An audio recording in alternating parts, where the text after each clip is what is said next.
don't know what I want. Well, when you don't know what you want, you've reached the state of desirelessness.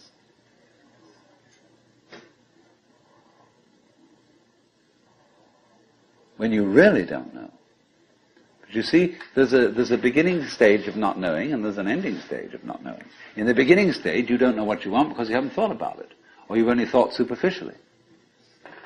And then when somebody forces you to think about it and go through and say, yeah, I think I'd like this, I think I'd like that, I think I'd like the other, there's the middle stage. Then you get beyond that. Say, is that what I really want? In the end you say, no, I don't think that's it. I might be satisfied with it for a while, and I wouldn't turn my nose up at it. But it's not really what I want. Why don't you really know what you want? 2 reasons that you don't really know what you want. Number 1, you have it. Number 2, you don't know yourself, because you never can. The Godhead is never an object of its own knowledge. Just as a knife doesn't cut itself, fire doesn't burn itself, light doesn't illumine itself. It's always an endless mystery to itself.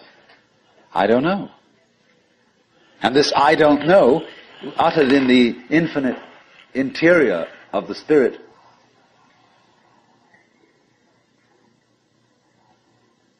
this I don't know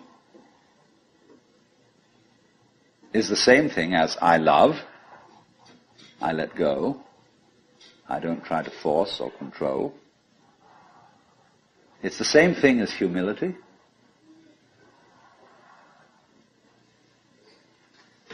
And so the Upanishads say, if you think that you understand Brahman, you do not understand, and you have yet to be instructed further. If you know that you do not understand, then you truly understand. For the Brahman is unknown to those who know it, and known to those who know it not.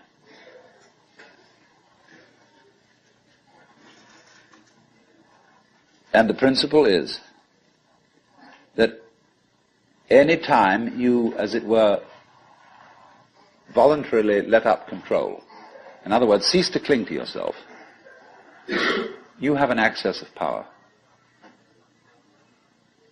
Because you're wasting energy all the time in self-defense, trying to manage things, trying to force things to conform to your will. The moment you stop doing that, that wasted energy is available. And therefore you are, in that sense, having that energy available, you are one with the divine principle. You have the energy. When you're trying, however, to act as if you were God, that is to say, you don't trust anybody and you're the dictator and you have to keep everybody in line, you lose the divine energy. Because what you're doing is simply defending yourself. So then, the principle is, the more you give it away, the more it comes back. Now you say, I don't have the courage to give it away. I'm afraid.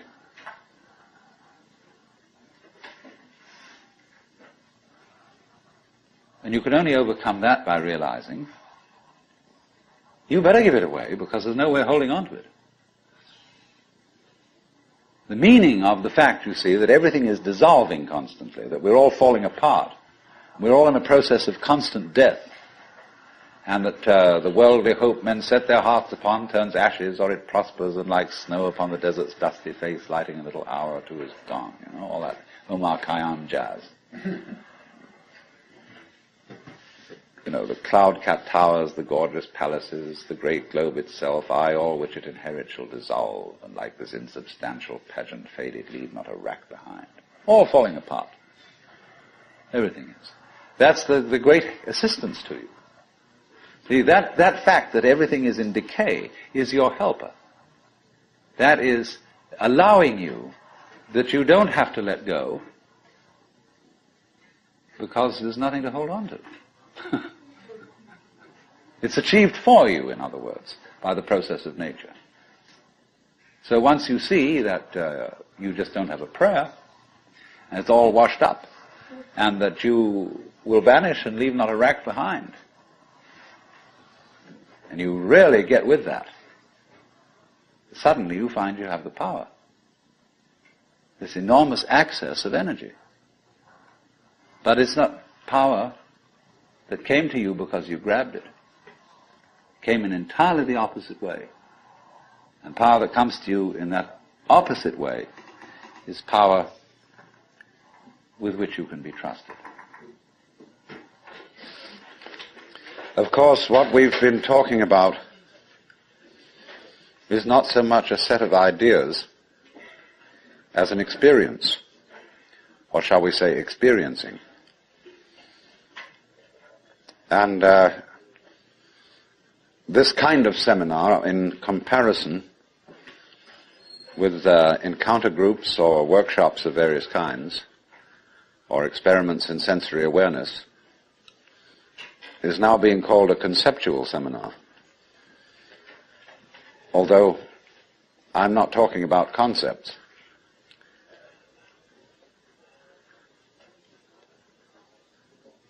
But the crucial question arises that an understanding, a real feeling understanding, of the polar relationship between the individual and the world is something that operates, as we say, in your bones, and isn't just a view that you hold or a belief that you hold. It's so curious that the emphasis of the Western tradition in religion is primarily upon right belief. Do you believe in the right dogmas and the right doctrines? And only secondarily upon right action.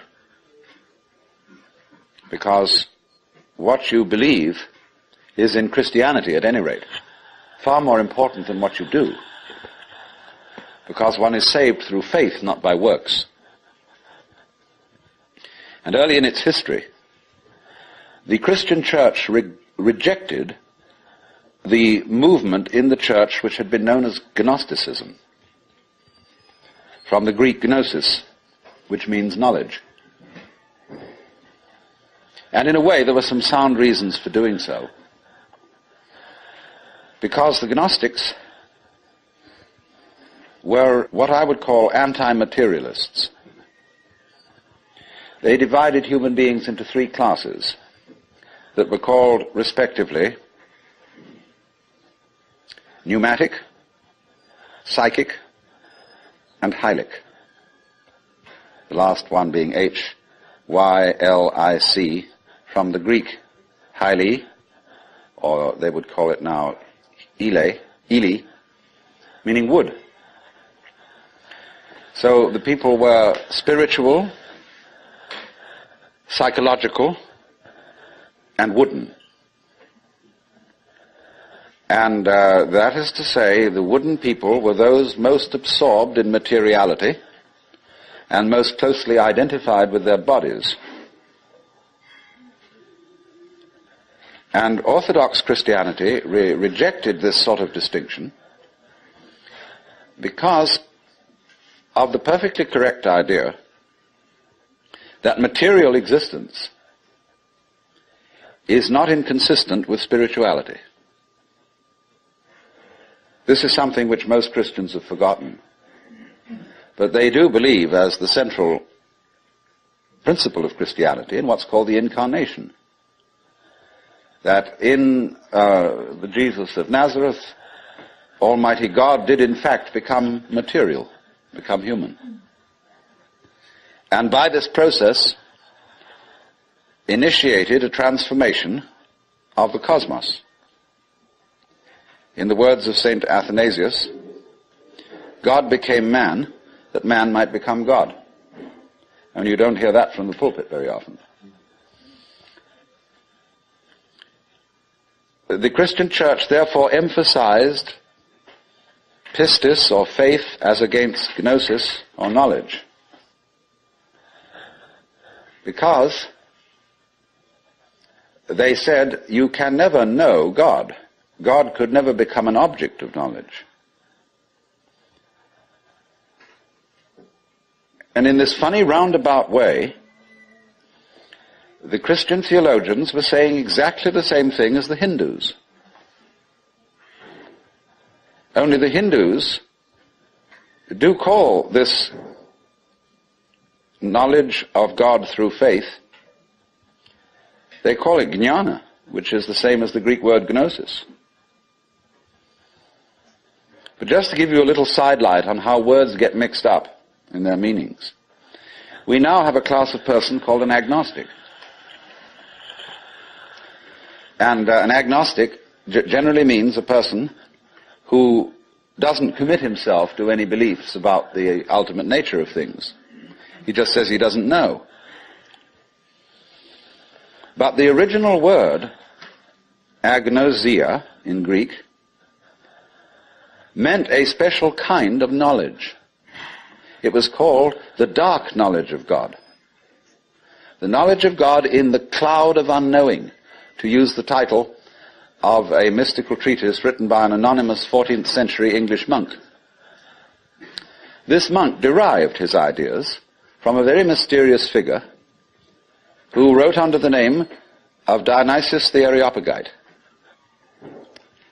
Dionysius was a 5th or 6th century Syrian monk who had learned his mysticism from Porphyry, who got it from Plotinus, who was a Neoplatonist, and who probably got a great deal of stimulation from the intellectual world of Alexandria. And Alexandria, in the early years of the Christian era, was a tremendous exchange place between East and West. Buddhist monks visited Alexandria. It was one of the great centers of trade between Rome and India. And as you may know, all Rome's gold eventually went to India for the purchase of pepper. And as a result of this, the Roman economy collapsed. They bought too much luxury from India. India, in exchange, got Roman architecture. And you'll see a lot of Roman architecture in Indian temples. But Alexandria was the great center for the Gnostics and for Christian theology. And some of the greatest theologians, Clement, Origen, Athanasius, St. Cyril, all worked out of Alexandria. Well, now going back to this strange monk, Dionysius, it was he who first put around the idea in Christian circles that there was such a thing of the knowledge as the knowledge of God by faith, by agnosia, really, by unknowing. And he, in a book which he wrote, a very short book called the Theologia Mystica, he wrote a treatise on the higher knowledge of God, which might be quoted directly from the Upanishads in certain parts of it. The last section of it reads like the Mandukya Upanishad, because it's a series of negations. It says what God is not. And he goes very far, because he says that God is not one. He says our idea of unity falls far short of what God is. So does our idea of Trinity. So does our idea of spirit, our idea of mind, of justice, of love. All these things are not really God. And he says in another place, if anybody, having seen God, understood what he had seen, what he would have seen would not have been God, but some creature of God, less than God, some sort of angel or something like that. It's perfectly amazing to consider the influence that this man had. For writing under the name of Dionysius the Areopagite, he became identified, you see, with St. Paul's first convert in Athens. And legend has it that he was the first bishop of Athens and was martyred in Gaul, where he's known as St. Denis. But St. Thomas Aquinas looked upon the writings of Dionysius the Areopagite as having the highest authority. And you could, if all the texts of Dionysius' work had been lost, you could restore most of it from quotations in St. Thomas. He wrote really two very important books. One was the one I said, the Theologia Mystica. The other was called The Divine Names. And these two books presented the two phases of his theology. The book called The Divine Names was a discussion on the nature of God in terms of what God is like, by analogy. And this kind of knowledge of God he called kataphatic. From the Greek theme, to speak or say, kata, meaning to say according to, that is to say, to speak by analogy. Where he used, though, entirely negative language about God, this sort of discourse was called apophatic. And the word apo meaning away from, to talk away from. Just as a sculptor, when he makes an image, reveals the image by removing stone. And so Dionysius explained that one attains the knowledge of God by discarding concepts, which is exactly what the Hindus mean when they say, of God one can only say neti, neti, not this, not this, not any conception. Thus in Hindu philosophy, the highest state of consciousness in samadhi is called nirvikalpa samadhi, which means literally non-conceptual. Vikalpa means a concept. Nir is a negation. So the non-conceptual knowledge. Now, people have greatly misunderstood this. They have imagined that unknowing, the state of the highest contemplation, was the acquisition of a blank mind, from which you first discarded thought, you went on to discard perception, you went on to discard any kind of sensory content in awareness, until you were, so far as anyone could say, aware of nothing. And they supposed that this kind of catatonic state was mystical consciousness. This is often believed in India. If you go to the Vedanta Society and ask, what do you mean by nirvikalpa samadhi, they will tell you that the one in that state has no consciousness whatsoever of the sensory world. That he is completely absorbed, as you sometimes see Hindu holy men sitting in a state where they are blind and deaf to everything going on around them. The founder of Chinese Zen, known as Huineng, described people like that as no better than pieces of rock and lumps of wood. He said it's a very serious mistake indeed to confuse sunyata, the Sanskrit word for the great void, which is both the ultimate reality and the consciousness thereof. He said it's a great mistake to confuse it with nothingness. It is rather to be thought of as space, or like space, because space is not empty.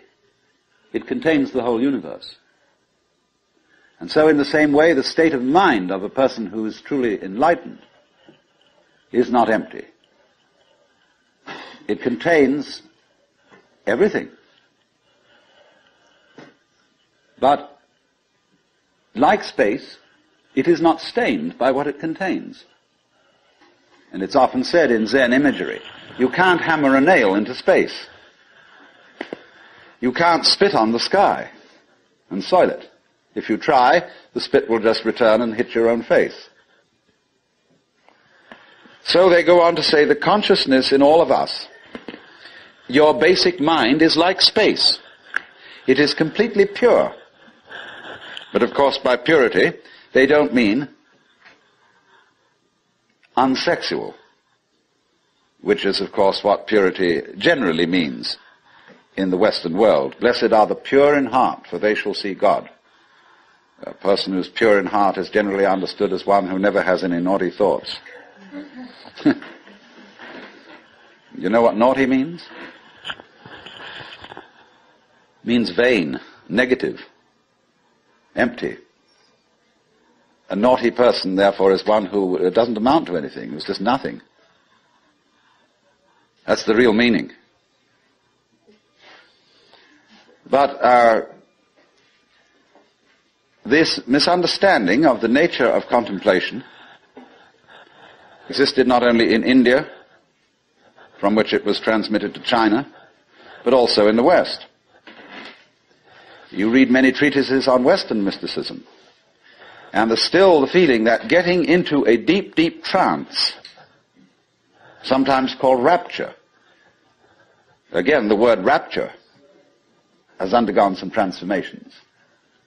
We talk about rapture as people being beside themselves with pleasure.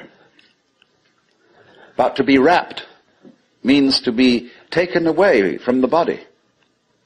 So also ecstasy, we now interpret as meaning in a state of high pleasure.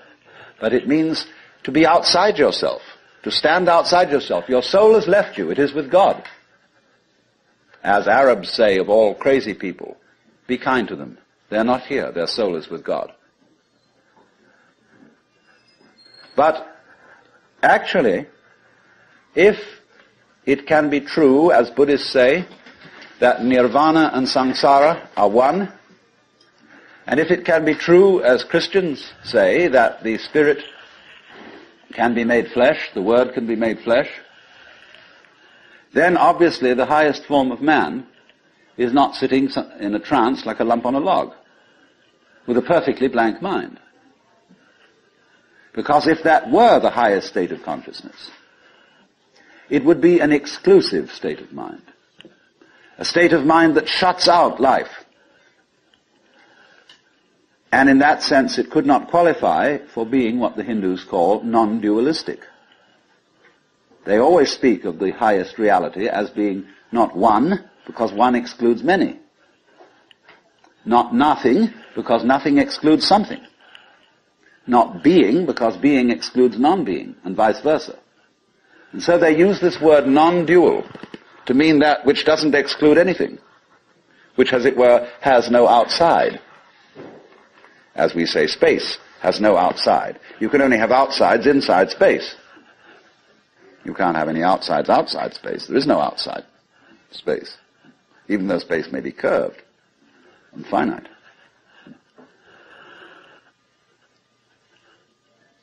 So, if you want to think incidentally of that curved space, go and take a look at a photograph in the Life, a book on mathematics, where there's a picture of a Klein bottle, which is a three-dimensional Möbius strip.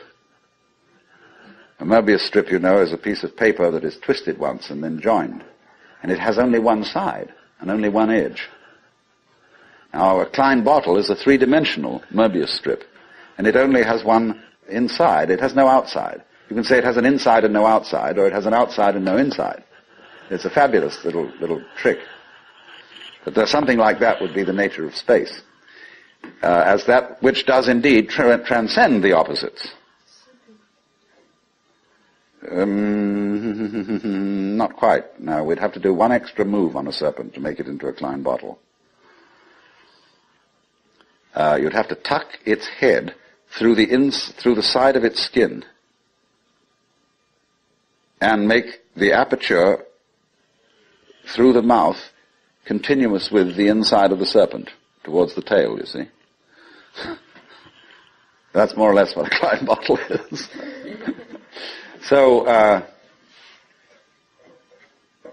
what I'm getting to, I'm giving you something out of the general history of religions to show that what has been meant by the mystical state, the state of samadhi or awakening in certain traditions, is not this state of trance.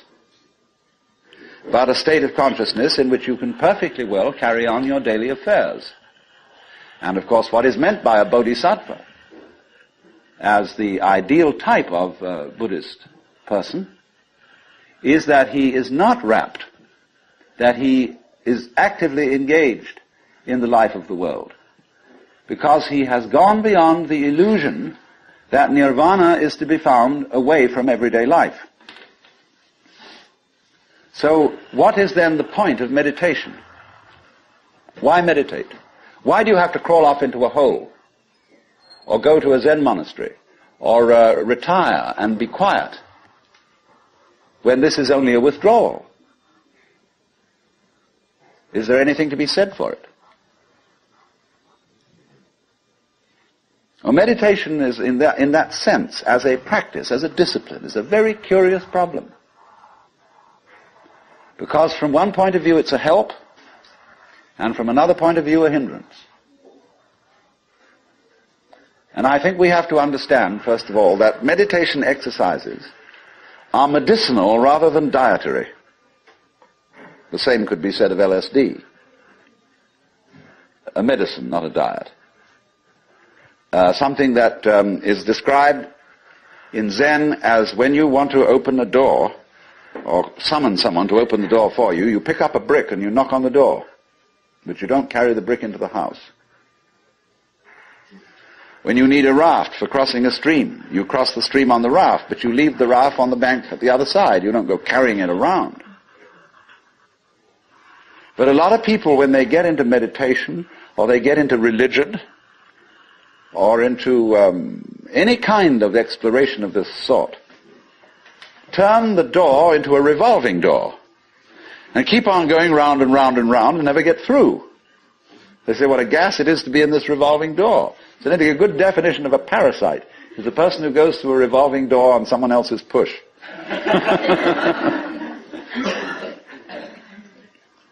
So there are all sorts of people in the religious racket who are going through revolving doors. And they're very bitter about people who walk right through and leave the door behind, because they say, well, you haven't paid enough respect. You must really understand religious one-upmanship. It's a tremendously important thing. And don't be caught out by this, because what happens is, there's a little game going on, which I'm going to initiate you into. And it's played in Zen, which is,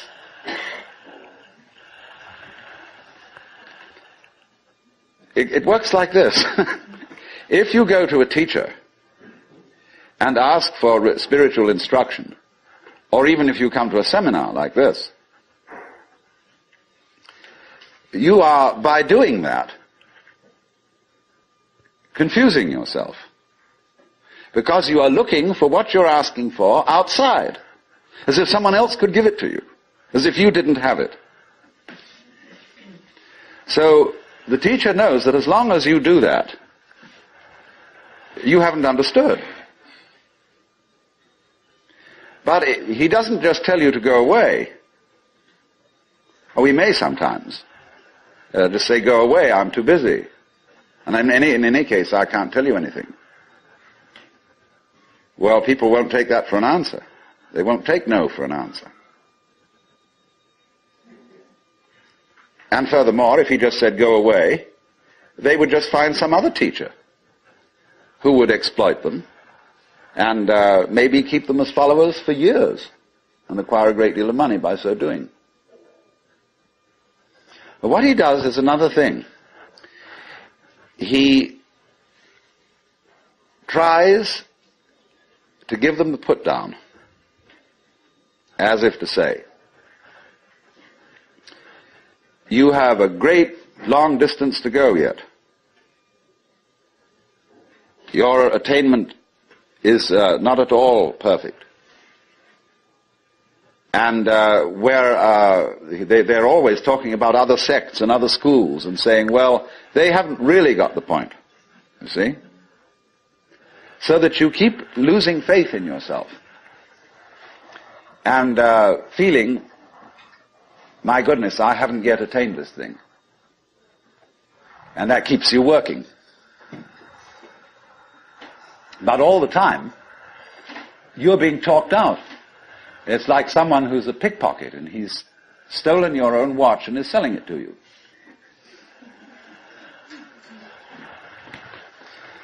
But just so long as you can be talked out of yourself, you deserve to be.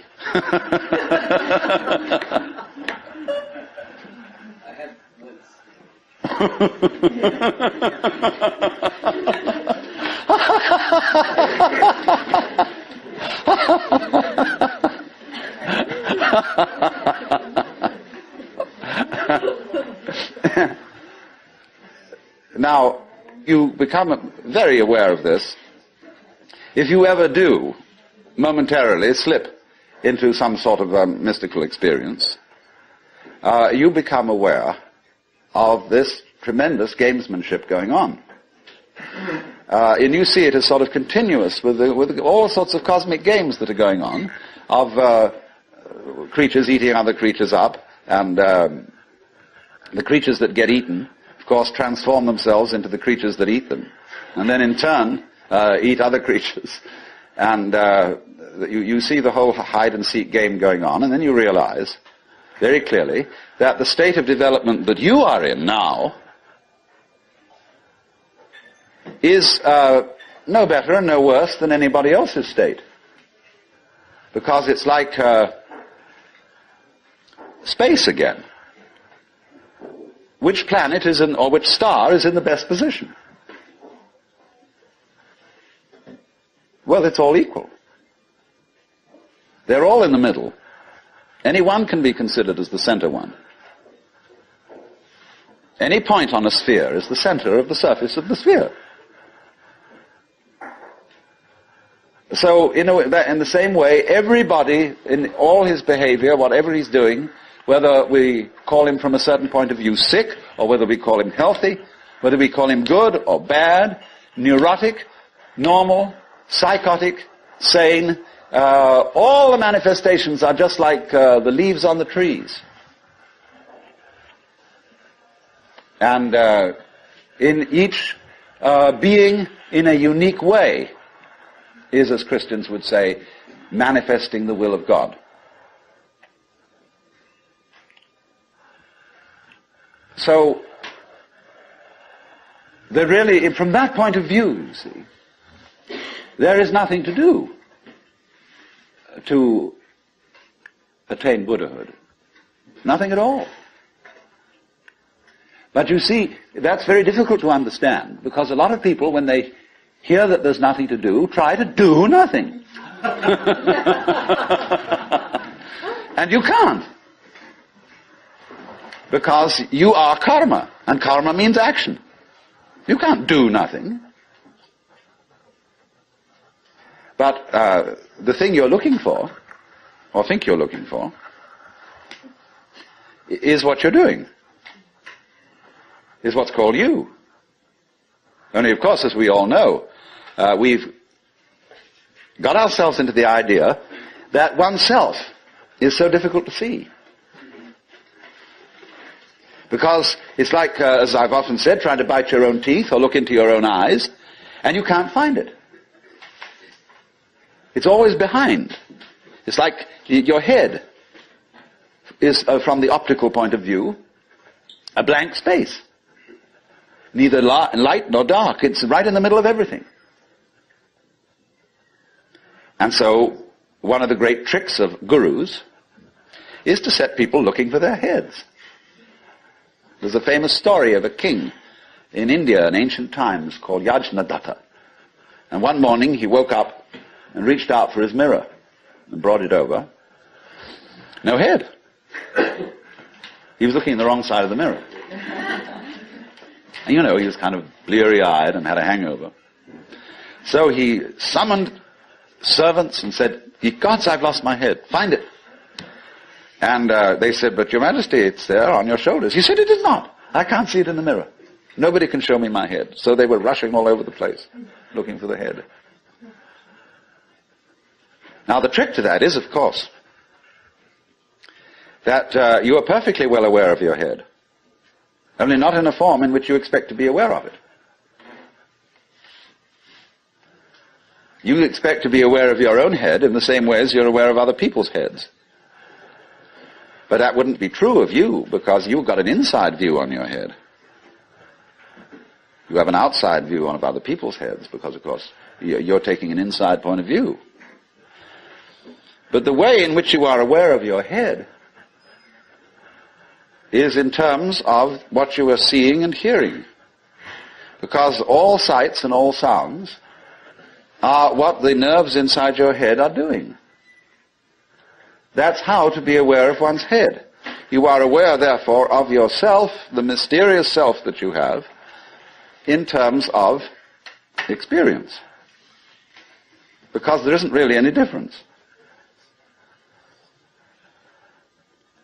But that always escapes people, you see. So perpetually, so long as you don't understand that, you can be talked into going on to all kinds of weird excursions. And just so long as you believe it, you're a sucker. You're hooked. And it takes a tremendous inner confidence and nerve finally to say, hey, don't pull that stunt on me anymore. I see through your game. And because gurus are very clever at putting you down. But they're just trying to see how strong you are. Testing you out. See if they can hoodwink you. So long as they can, you see, they're going to go on doing it, because they're going to get you to the point where they can't do it to you anymore. Then they'll graduate. And so, one of Rinzai's students, after he saw through it, said, well, there wasn't much in Rinzai's Buddhism after all. Of course there wasn't. He said boldly and straight out, my teaching is just like using an empty fist to deceive a child. You know, when you play games with a child and pretend you've got something here, and the child goes into all kinds of tizzy to get you to open your hand and show what it is, and then there's nothing. Fooled. So you can be fooled. As long as you can be fooled. When you can't be fooled, you don't ask the question anymore. Because it's all become clear. It's all become clear that there is no puzzle about this universe.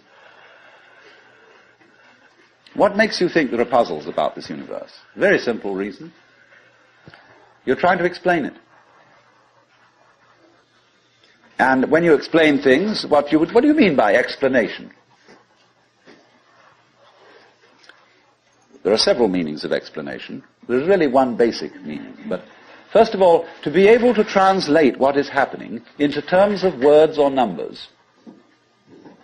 In other words, to describe. But a real explanation is not just a description. It's a description which enables us to control what we are describing. But didn't we see in the last session that to control the world is not really what we want to do?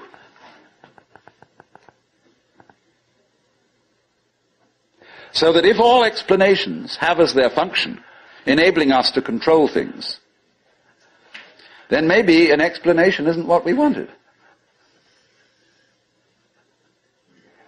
And furthermore, you can very simply see that what makes things complicated is explaining them. When somebody explains to you how a flower works, and he's a great botanist, and analyzes all the innards of a flower, and shows the channels, the fibers, the processes of reproduction, and so on that go on in it, everybody stands fascinated. Said, how complicated that is. How clever God must have been to create that flower, to have all that complexity going. It isn't complicated at all. It's only complicated when you start thinking about it. Because the vehicle of words is a very clumsy one. And when you try to talk about the processes of nature, what is complicated is not the processes of nature, but trying to put them into words. That's as complicated as trying to drink up the ocean with a fork. It takes forever. And so this intense complexity that we see in everything is created by our attempt to analyze it all. And so what we do is, you see, when we analyze, we use our eyes and ears as scalpels. And we dissect everything. And we have to put a label on every piece we chop off. And so we scalpelize, and we get it right down to atoms, getting finer and finer, and we suddenly thought, well, we've got to the end of it, because the word atom means what is not cuttable. Atomos. But then we found we could cut the atom. And lo and behold, big fleas had little fleas upon their backs to bite them. And it goes on forever. There is no end to the minuteness which you can unveil through physical investigation. For the simple reason that the investigation itself is what is chopping things into pieces.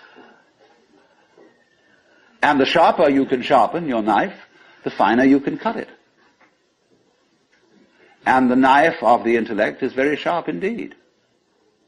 And the sophisticated instruments that we can now make, well, there's probably no limit to it. But in a way, all that is vain knowledge. In a way.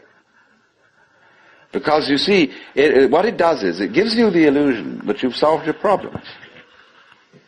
When you have controlled certain things, and you have solved certain problems, practical problems, you say, fine, more of that, please. Let's go on solving problems.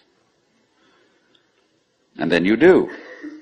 And you create a world of people, as we are today, far more comfortable than people who lived in the 19th century. Just remember the troubles of going to a dentist when you were children, or some of you when you were children, of medicine, of badly heated homes, of all sorts of things that we don't put up with anymore. But the problem is we keep running into this thing that all constant stimulations of consciousness become unconscious. And when we take it as a matter of course to have certain comforts, then we switch the level on which we worry. When you solve a whole set of problems, people find new ones to worry about. And after a while, you begin to get that haven't we been here before feeling. Aren't we just going round on a cycle and doing the same old thing over and over and over again because we don't realize that we're chasing our own tails?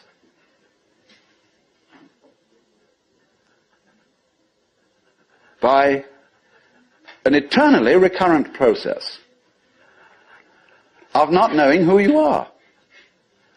That is the hide and seek. That is the nature of what the Hindus call the Manvantara and the Pralaya, the period of the Manvantara in which the worlds are manifested, and the period of the Pralaya in which the worlds are withdrawn from manifestation. In and out, in and out. Evermore came out by the same door as in I went. And the thing is, to get to the point where you can see that you are doing that in every moment of your existence, with every tiny little atom of your body,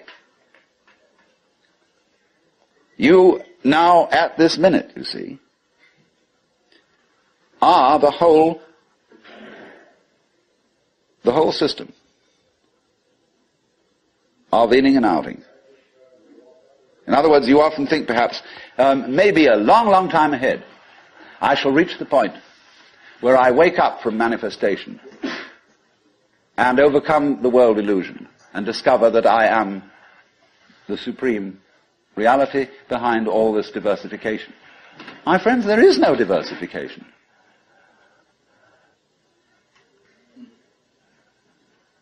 In other words, what you call diversification is your game. In the same way as you chop the thing and then you say it is made of pieces. Because you forget that you cut it. And so when you see the world as complicated and that there are life problems and that you might one day succeed, See, hundreds and hundreds of people are running like mad after something that they call that is success, and they have no idea what it is. So in exactly the same way, the guru is keeping you running and running after spiritual attainment. You don't know what you want. See, where Krishnamurti is so clever. Because he says, if you ask me for enlightenment, how can you ask me for enlightenment? If you don't know what it is, how do you know you want it? Is that any concept you have of it will be simply a way of trying to perpetuate the situation you're already in. If you think you know what you're going out for, all you're doing is you're seeking the past, what you already know, what you've already experienced. Therefore, that's not it, is it? Because you say you're looking for something quite new. But what do you mean new? What's your conception of something new? Well, you figure I can only think about it in terms of something old. Something I once had. So he doesn't say anything. He doesn't indicate anything positively. Everybody says, why are you so negative? Why don't you give us something to hang on to? Well, if the simple answer is it would be spurious. You don't need anything to hang on to. You're it. You don't need a religion. But then you say, well, what is all this religious stuff about then? Why don't we just forget it? You can try. By all means. Just go away. Don't go to gurus. Don't go to church. Don't enter philosophical discussions. Forget it. But then you'll realize that by having consented to forget it, you're still seeking. What a trap. What can you do? You see, if you stay here and listen to me or to anyone else who comes around here, you're fooling yourself. But if you go away, you're fooling yourself too. Because you still think that's going to improve your situation. It won't. And therefore, when you discover that it doesn't, you'll think, well, maybe it was a mistake to go away, and you come back to the guru. And he looks at you and says, you are very undisciplined, very inferior student. And you need to apply yourself. Well, as I explained what he's doing. But it comes down in a way to a sort of contest with the guru. You see? Will you call his bluff? You're afraid to. Because you might discover that if you do call his bluff, he's no better than you are. Well, that's what you're supposed to find out. But without being cynical about it. He's as divine as you are. But you've got to call the bluff. There's going to be a showdown. And it's a double bind. The whole situation's a double bind.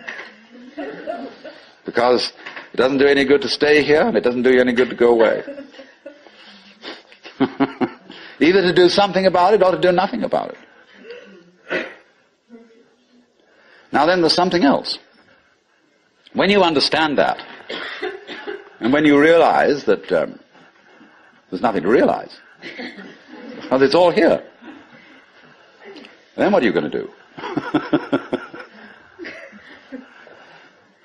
Well, of course, this is the sense of the Zen poem. Supernatural activity and marvelous power. Drawing water, carrying fuel. You know?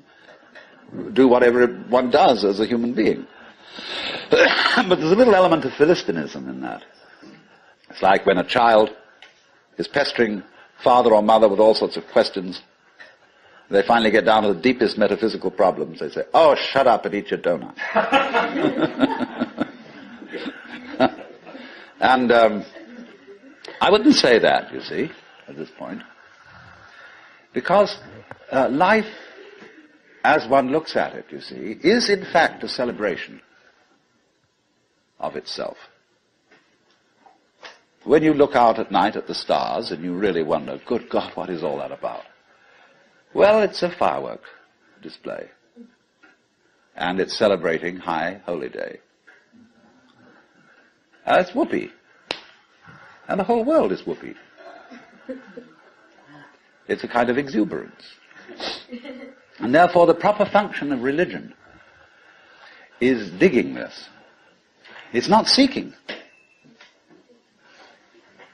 It's not seeking anything, but is, in a way, thanksgiving. That's why, of course, the Christians were right in calling the Mass the Eucharist, the thanksgiving. Only they had such a complicated way of thinking about it that nobody could understand it. So in religion, all religious exercises, whether they are meditative or whether they are ritualistic, are whoopee. They are not something you do in order to attain anything. They are like art forms, like dancing. They are expressive of attainment, of the attainless attainment. So here's another hang-up for you. When you go to Mr. Suzuki, who runs the Zen Center, he's a good disciple of Dogen, who brought Zen, a certain school of Zen to Japan in the 13th century. Dogen said, you can't sit and meditate unless you're already a Buddha. In which case, why meditate? Well, meditation is just the way a Buddha sits. And he called this sitting just to sit, not to attain enlightenment. Because the minute you do that, you see, you're not meditating.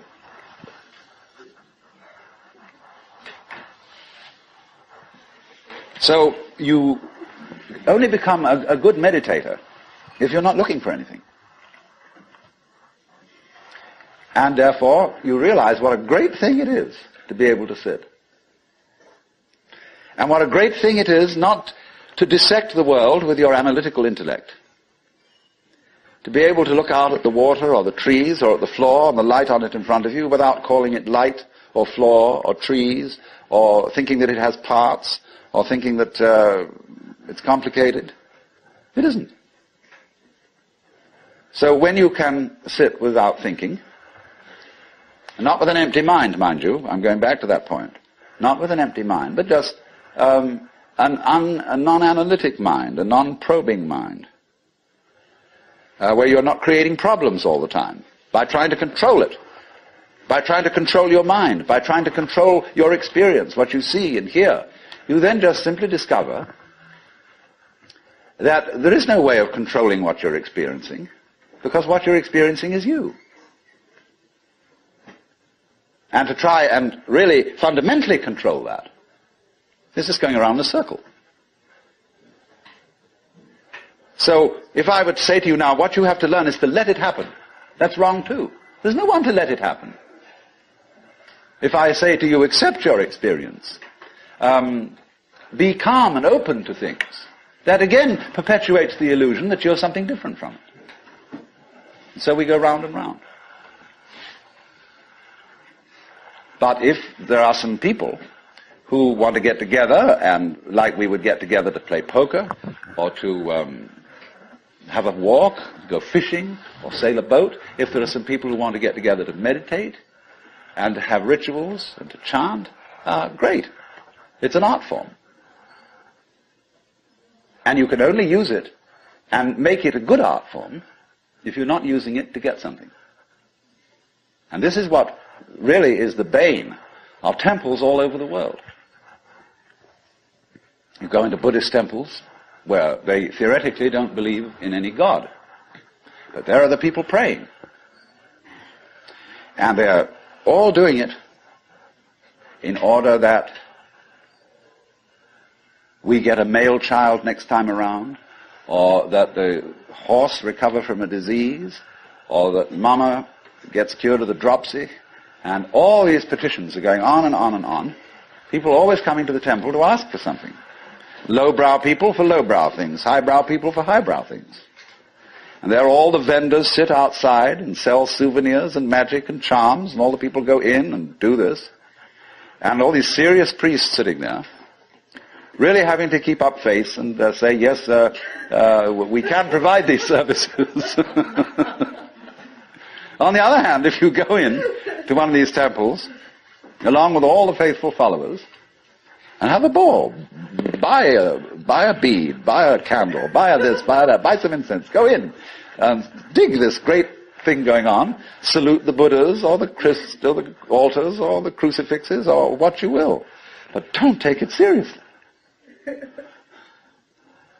And this is one of the great important transformations of today in our consciousness, is that a great many people are finding out that religion is not supposed to be taken seriously. This is a shocking thing to many people. There used to be an old saying that a religion is dead when the priests laugh across the altars. That's true in one sense. When the priests know that they've got a racket going, and they don't believe one word of it, and they're laughing across the altar because of all these suckers around doing it, then it's true. The religion is dead.